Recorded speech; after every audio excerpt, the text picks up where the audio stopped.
कोई मिला ही नहीं हमें कभी हमारा बनकर, वो मिला भी तो हमें सिर्फ किनारा बनकर।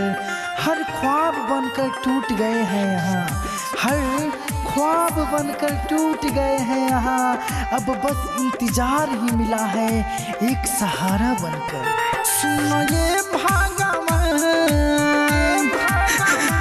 छीन लो ना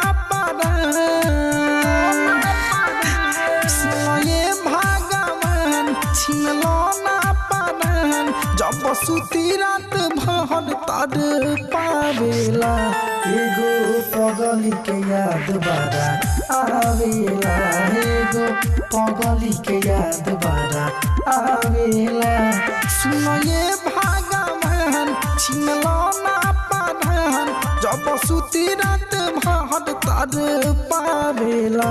एगो पगली के याद बारा आवेला, एगो पगली के याद बारा आवेला।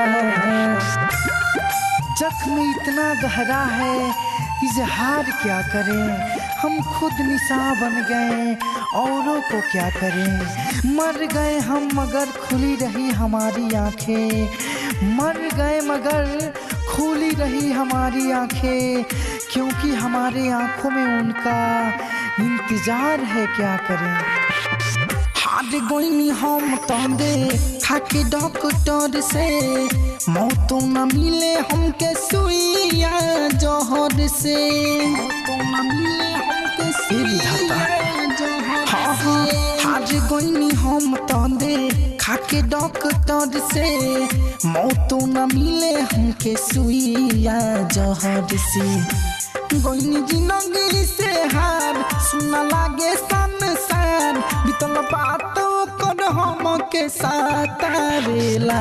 एगो पगली के याद बारा आवेला, एगो पगली के याद बारा आवेला।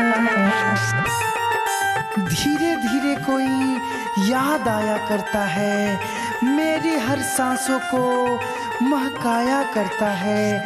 उस अजनबी को हर पल शुक्रिया अदा करते हैं, जो इस नाचीज को मोहब्बत सिखाया करता है। जौहिया से गइली छोड़ के ओइली ना फिर के, दुनिया बिखर गइल रे साबिर के।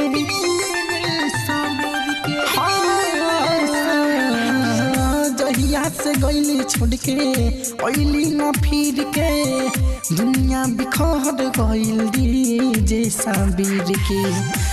अवधे से आदे हम बड़ा छछनेला मन, हरियो महाराजा ना बतावेला। एगो पगली के याद बारा आवेला, एगो पगली के याद बारा आवेला।